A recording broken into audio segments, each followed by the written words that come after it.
Hello everyone, my name is Akash Kumar. Welcome back to my YouTube channel. आज हम chapter number 7 coordinate geometry के आगे के 5 क्वेश्चन करेंगे। 4 क्वेश्चन करेंगे आगे के। 1 बाय 1 क्वेश्चनों को समझते हैं और क्वेश्चनों से रिलेटेड जो भी कॉन्सेप्ट होगा वो क्वेश्चन के साथ साथ मैं आपको समझाते हुए चलूंगा, ठीक है। तो क्वेश्चन नंबर फर्स्ट आपसे क्या कहता है, the distance between the point 3,0 and 0,-3। ये दोनों पॉइंट दे रखे हैं, इन दोनों पॉइंट के बीच का डिस्टेंस निकालना है आपको, ठीक है। तो सपोज एक पॉइंट आपके पास क्या है 3,0 है और दूसरा पॉइंट क्या है आपके पास 0,-3 है। 3,0 और 0,-3 के बीच का डिस्टेंस निकालना है। के बीच का क्या चाहिए मुझे, डिस्टेंस चाहिए। तो डिस्टेंस फॉर्मूला क्या होता है, ये मुझे डिस्टेंस निकालना है इन दोनों पॉइंट के बीच का। तो डिस्टेंस फॉर्मूला क्या होता है, x2 - x1 का होल स्क्वायर प्लस में y2 - y1 का होल स्क्वायर, ठीक है। x2 की वैल्यू क्या है, ये x1 है, ये y1 है, ये x2 है, ये y2 है, ठीक है। तो x2 की वैल्यू क्या है 0 और x1 की वैल्यू क्या है 3 का होल स्क्वायर प्लस y2 की वैल्यू कितनी है आपकी -3 और y1 की वैल्यू कितनी है 0 का होल स्क्वायर। अब 0 में से 3 सबट्रैक्ट करना है तो क्या होगा, -3 का होल स्क्वायर हो जाएगा यहाँ पर और यहाँ पर भी -3 का whole square. It means 9 + 9 which is equals to 18। अब 18 को मैं कैसे लिख सकता हूँ, 9 × 2 लिख सकता हूँ। तो यहाँ से 3 बाहर चला जाएगा तो 3 टाइम्स √2 हमारा क्या हो जाएगा, आंसर आ जाएगा इस क्वेश्चन का, ठीक है। तो 3 टाइम्स √2, 9 में से क्या चला जाएगा 3 बाहर आ जाएगा ना, तो 3 टाइम्स √2 यूनिट्स हमारा क्या हो जाएगा, आंसर हो जाएगा। It means option number C हमारा क्या हो जाएगा, करेक्ट हो जाएगा। उम्मीद करता हूं ये पूरा का पूरा क्वेश्चन आपको अच्छे से समझ में आया होगा। नाउ नेक्स्ट क्वेश्चन पे चलते हैं। नेक्स्ट क्वेश्चन आपसे क्या कहता है, नेक्स्ट क्वेश्चन आपसे कहता है if p 0,4 is the mid point of the line segment joining the point this and this. वो कह रहा है इन दोनों लाइन सेगमेंट, इन दोनों पॉइंट को ज्वाइन करने वाली जो लाइन सेगमेंट है उसका p 0,4 जो है वो मिड पॉइंट है। तो आपसे कह रहा है a और b की वैल्यू फाइंड आउट करें, ठीक है। क्वेश्चन क्या कह रहा है, ये इन दोनों पॉइंटों से जो लाइन सेगमेंट बनेगा, सपोज ये हमारे पास क्या a है, ये है -2,3 और b पॉइंट दे रखा है हमारे पास a, b दे रखा है आपको, ठीक है। ए बी एक लाइन सेगमेंट है जिसका p जो है वो क्या है, मिड पॉइंट है। इसका मतलब मिड पॉइंट है तो ये बिल्कुल बीचों बीच होगा। तो ये क्या दे रखा है 0,4, इसके कोऑर्डिनेट क्या दे रखे हैं 0,4 दे रखे हैं आपको। वो कह रहा है यदि p 0,4 is the mid point of the line segment joining the point this and this, इन दोनों पॉइंट से मिलके जो लाइन सेगमेंट बना है उसका जो p है वो क्या है, मिड पॉइंट है। तो आपसे कह रहा है a और b की वैल्यू निकाल के दिखाएं, ठीक है। मिड पॉइंट जब होता है तो मिड पॉइंट क्या होता है, इन दोनों पॉइंटों को ऐड कर दूं, x1 + x2 डिवाइडेड बाय 2, ठीक है, और y1 + y2 divided by 2 which is equals to mid point के कोऑर्डिनेट के बराबर हो जाता है। इसका मतलब मैं यहां पे ये लिख सकता हूं 0,4 किसके बराबर होगा, -2 प्लस में a अपॉन में 2 और 3 प्लस में b अपॉन में 2 इसके बराबर होगा, ठीक है ना। तो मिड पॉइंट के अगर इन दोनों पॉइंट की हेल्प से अगर मुझे मेरा ये मिड पॉइंट यही तो आया होगा, तो फॉर्मूला क्या होता है x1 + x2 अपॉन में 2। जब मिड पॉइंट निकालना हो किसी भी पॉइंट का तो ये वाले कोऑर्डिनेट को x1 और x2 को जोड़कर 2 से डिवाइड कर देते हैं और y1 और y2 को जोड़कर 2 से डिवाइड कर देते हैं। ये मिड पॉइंट फॉर्मूला होता है, ठीक है। अब हमारे पास क्या है देखो, अब इसका x कोफिशिएंट अगर कंपेयर करता हूं मैं, यहाँ पे x कोऑर्डिनेट कंपेयर कर लो तो क्या हो जाएगा 0 = -2 प्लस में a अपॉन में 2, ठीक है। तो इधर मल्टीप्लाई में जाएगा तो 0 = में -2 प्लस में, इट मींस a की वैल्यू क्या हो जाएगी आपकी 2 आ जाएगी। a की वैल्यू तो आपकी 2 आ गई, ठीक है। नाउ b की वैल्यू क्या होगी 3 + b अपॉन में 2 विच इज इक्वल टू कितना हो जाएगा 4। तो 3 + b 2 इधर जाएगा तो कितना हो जाएगा 8, इधर मल्टीप्लाई कर देंगे हम, ठीक है, क्रॉस मल्टीप्लाई करेंगे, इसके नीचे 1 है ना, क्रॉस मल्टीप्लाई कर दो तो b की वैल्यू क्या हो जाएगी 8 - 3 which is equal to 5। It means b की वैल्यू क्या हो जाएगी आपकी 5 हो जाएगी। इसका मतलब a की वैल्यू तो आपकी 2 आ गई है और b की वैल्यू क्या हो गई है 5। तो कौन सा ऑप्शन है, ऑप्शन नंबर बी हमारा क्या हो जाएगा, करेक्ट हो जाएगा। a की वैल्यू 2 और b की वैल्यू 5, ऑप्शन नंबर बी हमारा क्या हो जाएगा, इस क्वेश्चन का आंसर हो जाएगा। उम्मीद करता हूं ये दोनों के दोनों क्वेश्चन आपको अच्छे से समझ में आए होंगे, ठीक है। नाउ नेक्स्ट क्वेश्चन पे चलते हैं। नेक्स्ट क्वेश्चन आपसे क्या कहता है, नेक्स्ट क्वेश्चन कह रहा है the centre of a circle having end points of its diameter as -4,2 and 4,-3 इज। क्वेश्चन आपसे कह रहा है एक सर्कल है, ठीक है, उसके और उसका जो डायमीटर दे रखा है, सर्कल का जो डायमीटर दे रखा है उसके एंड पॉइंट्स आपको ये दे रखे हैं, ठीक है। तो आपको सेंटर के कोऑर्डिनेट बताने, सेंटर के कोऑर्डिनेट क्या होंगे। वो कह रहा है the centre of the circle having end points of its diameter.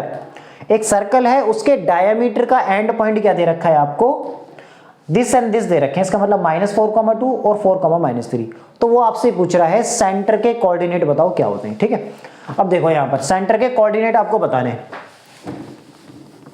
इसको मैं यहां पे कराता हूं इस पार्ट की जगह। ठीक है, देखो इसका सॉल्यूशन हम यहां पर करते हैं। आपसे क्या कह रहा है, एक सर्कल है, सर्कल बना लो। सबसे पहले हमने एक सर्कल बना लिया, सर्कल का सपोज ये रहा सेंटर। ठीक है, डायमीटर क्या होता है, डायमीटर एक ऐसी लाइन होती है जो सेंटर से पास होती है। ठीक है,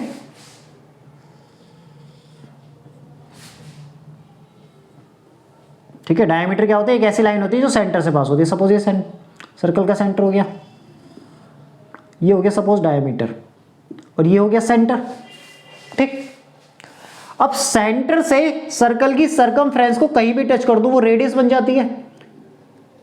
ठीक है, इसका मतलब सेंटर से सरकमफ्रेंस पे अगर टच करूं कहीं भी तो वो क्या होगी, रेडियस होगी। इसका मतलब इस पॉइंट से हमारा जो राइट हैंड साइड है और इस पॉइंट से लेफ्ट हैंड साइड, दोनों के डिस्टेंस आपस में बराबर होंगे। इसका मतलब यहां से लेके यहां का डिस्टेंस, ये डिस्टेंस, और इस सेंटर से लेके यहां तक का डिस्टेंस, ये डिस्टेंस, तो दोनों के दोनों आपस में बराबर होंगे क्योंकि ये रेडियस है और ये भी रेडियस है। तो इसका मतलब जो सेंटर है इस डायमीटर के एंड पॉइंट का क्या बन जाएगा, हमारा मिड पॉइंट बन जाएगा। ठीक है, तो ये हमारे पास क्या दे रखा है, डायमीटर के एंड पॉइंट क्या दे रखा है, -4,2, और यहां पे क्या दे रखा है 4,-3 दे रखा है। तो आपसे कह रहा है सेंटर के कोऑर्डिनेट निकालें। ठीक है, वो कह रहा है centre of a circle having end points of its diameter as this and this. Diameter के दोनों एंड पॉइंट आपको ये दे रखे हैं -4,2 और 4,-3। तो वो कह रहा है सेंटर के कोऑर्डिनेट निकाल के बताने हमें कि कोऑर्डिनेट क्या होंगे। जब किसी डायमीटर हो गया, डायमीटर क्या होता है, जो सेंटर से लाइन पास होती है। ठीक है, और सरकमफ्रेंस को 2 पॉइंट पर टच कर रही है, एक इधर और 2 एंड हो जाएंगे ना इसके इस तरफ। अब सर्कल के सेंटर से जैसे इस तरफ अगर राइट हैंड साइड की तरफ देखें तो ये पॉइंट है, और सेंटर से इस तरफ ये देखें तो ये एंड पॉइंट है। तो इसका मतलब ये इस सेंटर से ये पॉइंट और इस सेंटर से ये पॉइंट, ये दोनों रेडियस ही तो कहलाएंगे। ये भी रेडियस है और ये भी रेडियस है। और सर्कल की रेडियस क्या होती है, सर्कल की सेंटर से सरकमफ्रेंस को छूटूं तो वो क्या बन जाता है, सर्कल का रेडियस बन जाता है। और रेडियस क्या है, ये जितनी ये रेडियस होगी उतनी ये होगी। ठीक, तो ये सर्कल का जो सेंटर है वो क्या बन जाएगा, इस डायमीटर के लिए क्या बन जाएगा, मिड पॉइंट बन जाएगा। तो हम क्या करते हैं, अगर मुझे इसके कोऑर्डिनेट निकालने हैं तो मैं मान लेता हूँ ये x y है सपोज, तो मुझे x और y की वैल्यू चाहिए। x और y की वैल्यू कैसे निकलेंगी, x1 + x2, इसका मतलब -4 + में 4 डिवाइडेड बाई 2, और 2 -3/2। ठीक है, 2 - 3 और डिवाइडेड बाई 2, -4 और +4 डिवाइडेड बाई 2, 2 और -3 divided by 2, x1 + x2 divided by 2, y1 + y2 divided by 2, ये याद रखना है। तो ये क्या हो जाएगा 0/2, और यहाँ हो जाएगा -1/2। इसका मतलब 0, -1/2 क्या हो जाएगा, हमारा आंसर हो जाएगा। तो 0, -1/2 कौन से ऑप्शन में, ऑप्शन नंबर सी में है। इसका मतलब ऑप्शन नंबर जो सी है हमारा क्या हो जाएगा, करेक्ट हो जाएगा। उम्मीद करता हूं ये क्वेश्चन बिल्कुल अच्छे से आपको समझ में आया होगा। ठीक है, नेक्स्ट क्वेश्चन पे चलते हैं। नेक्स्ट क्वेश्चन आपसे क्या कहता है, the points -4,0 and 4,0 and 4,0 and 0,3 are the vertices of. वो कह रहा है ये 3 पॉइंट्स दे रखे हैं। अब ये तीनों के तीनों पॉइंट्स इन 4 ऑप्शनों में से किसके वर्टिसेस हैं वो बताना है हमें। ठीक है, तो सबसे पहले हम क्या ले लेते हैं, सपोज हमने मान लिया कि ए पॉइंट है -4,0 और बी पॉइंट मैंने ले लिया 4,0 और इस पॉइंट को मैं नाम दे देता हूं सी। ये क्या है 0,3 है। ये आपको 3 पॉइंट दे रखे हैं। ठीक है, तो ये बताना है हमें इन 4 ऑप्शनों में से ये जो पॉइंट्स दे रखे हैं वो किसके वर्टिसेस हैं, कोने किसके हैं वो बताना है। ठीक है, तो सबसे पहले हम क्या करते हैं, सबके डिस्टेंस निकाल लेते हैं। ए बी का अगर मैं डिस्टेंस निकालता हूं डिस्टेंस फॉर्मूला से, तो 4, -4 का होल स्क्वायर, x2 - x1 का होल स्क्वायर, प्लस में 0 - 0 का होल स्क्वायर। तो यहां कितना हो जाएगा देखो, तो 4 + 4 का होल स्क्वायर और plus 0 which is equals to 8 का स्क्वायर। 8 का स्क्वायर हो जाएगा ना, 8 का स्क्वायर, इसका मतलब 8 यूनिट आ जाएगा यहां पर बाहर। ठीक, अगर मैं BC का डिस्टेंस निकालता हूं तो BC का डिस्टेंस क्या होगा, x2 माइनस x1, 0 माइनस 4 का होल स्क्वायर और 3 माइनस 0 का होल स्क्वायर। माइनस 4 का स्क्वायर क्या हो जाएगा, माइनस 4 का होल स्क्वायर और यहाँ पे हो जाएगा 3 का होल स्क्वायर। इट मीन्स यहाँ कितना हो जाएगा, माइनस 4 का स्क्वायर हो जाएगा 16 और plus 9 which is equals to √25। तो यहाँ से हमारा 5 यूनिट आ जाएगा बाहर। ठीक है, यहाँ से क्या आ जाएगा, 5 यूनिट्स आ जाएगा बाहर। अगर हम यहाँ से निकालते हैं, देखो अब मैं CA का डिस्टेंस निकालूं तो CA का डिस्टेंस क्या है हमारा, दिस और इसको ये हो जाएगा, CA का निकालना है मुझे। तो CA का डिस्टेंस कैसे निकाल सकता हूं मैं, C से A पे जा रहा हूं तो -4, -0। ठीक है, ये x1 ये y1 ये x2 ये y2, तो -4, -0 प्लस में 3 माइनस 0 का होल स्क्वायर। तो यहाँ कितना हो जाएगा, -4 का होल स्क्वायर और यहाँ 3 का स्क्वायर। इसका मतलब यहाँ 16 plus 9 which is equals to कितना हो जाएगा, √25 which is equals to 5 units हो जाएगा हमारा। ठीक है, अब आपका यहाँ पे देखो इक्विलेटरल ट्राइंगल तो हो नहीं सकता, क्योंकि AB डिस्टेंस और BC डिस्टेंस और CA डिस्टेंस अगर तीनों सेम आते तो मैं बोल देता इक्विलेटरल ट्राइंगल होगा, क्योंकि इक्विलेटरल ट्राइंगल क्या होता है, जिसकी तीनों साइडें बराबर होती हैं। इसका मतलब ये आंसर तो हो नहीं सकता। स्केलिन ट्राइंगल बोल रहे हो, स्केलिन ट्राइंगल क्या होता है, जिसकी तीनों साइड डिफरेंट होती हैं।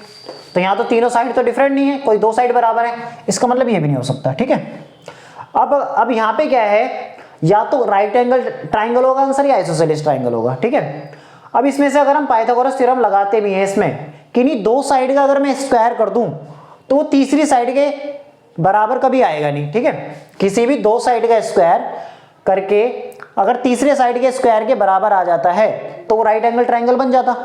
तो ये साइड क्या है हमारी, एक तो 8 आई है और एक 5 आई है और एक 5 आई है। तो ये पाइथागोरियन ट्रिपलेट भी नहीं है। जब पाइथागोरियन ट्रिपलेट नहीं है तो पाइथागोरस थ्योरम को सेटिस्फाई नहीं करेंगे। जब पाइथागोरस थ्योरम को सेटिस्फाई नहीं करेंगे it means right angle triangle भी आंसर नहीं होगा। तो आंसर क्या बचा, आइसोसेलेस बचा। आइसोसेलेस क्या होता है, एक ऐसा ट्राइंगल होता है जिसकी कोई भी 2 साइड बराबर होती हैं और एक साइड क्या होती है, डिफरेंट होती है। इसका मतलब ये भी 5 यूनिट होगी, ये भी 5 यूनिट और ये हो जाएगी 8 यूनिट। तो ये जो हमारे वर्टिसेस दे रखे हैं ये किसके वर्टिसेस हैं, ये आइसोसेलेस ट्राइंगल के वर्टिसेस हैं। इसका मतलब ऑप्शन नंबर बी क्या हो जाएगा हमारा, करेक्ट हो जाएगा।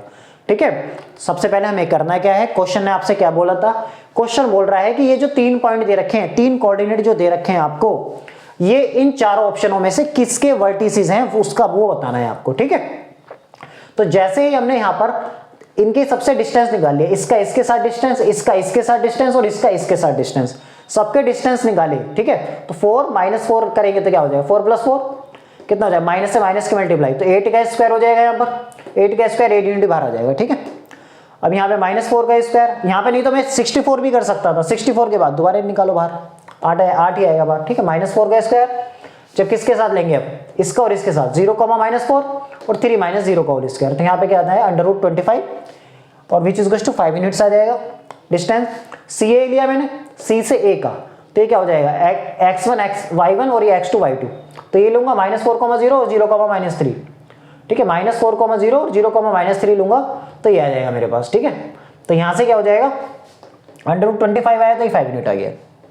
अब 2 डिस्टेंस तो सेम आ रहे हैं और एक डिस्टेंस अलग आ रहा है, इसका मतलब इक्विलेटरल और स्केलिन तो होगा नहीं, क्योंकि स्केलिन में तीनों साइडें अलग अलग होती हैं, तीनों साइड तो अलग नहीं है, कोई 2 साइड तो बराबर है, और इक्विलेटरल में तीनों साइड सेम होती हैं, तो तीनों साइड भी सेम नहीं है। इसका मतलब ये भी ऑप्शन, ये भी आंसर नहीं होगा, ये भी आंसर नहीं होगा, या तो ये आंसर होगा या ये आंसर होगा।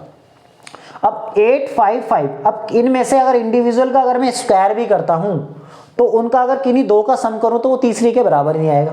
क्यों, देखो इसका 5 का स्क्वायर करूंगा तो 25 आ गया, इधर 5 का स्क्वायर करूंगा फिर 25 आ जाएगा, 8 का स्क्वायर करूंगा तो 64 आ जाएगा। अब किन्हीं भी 2 साइड का सम स्क्वायर, किन्हीं भी 2 साइड का अगर सम कर लेता हूं मैं यहाँ पर, तो तीसरी साइड के सम के बराबर नहीं आएगा। इसका मतलब पाइथागोरस थ्योरम नहीं लगेगी। जब पाइथागोरस थ्योरम नहीं लगेगी तो इसका मतलब राइट एंगल ट्राइंगल नहीं होगा। जब राइट एंगल ट्राइंगल नहीं है तो बचा क्या ऑप्शन, आइसोसेलेस बचा, आइसोसेलेस ट्राइंगल हमारा आंसर होगा। क्यों, क्योंकि कोई भी 2 साइडें हमारी बराबर होनी चाहिए आइसोसेलेस ट्राइंगल के अंदर, तो इसका मतलब यहाँ पर 2 साइडें बराबर हैं, इसलिए हमारा क्या हो जाएगा आइसोसेलेस। इस क्वेश्चन का हमारा आंसर हो जाएगा। उम्मीद करता हूं ये चारों के चारों क्वेश्चन आपको अच्छे से समझ में आए होंगे, और बाकी वीडियो अच्छे लगे तो लाइक करें और चैनल को ज्यादा से ज्यादा सब्सक्राइब करें, और बाकी नेक्स्ट क्लास में मिलते हैं आगे क्वेश्चन के साथ। Thank you.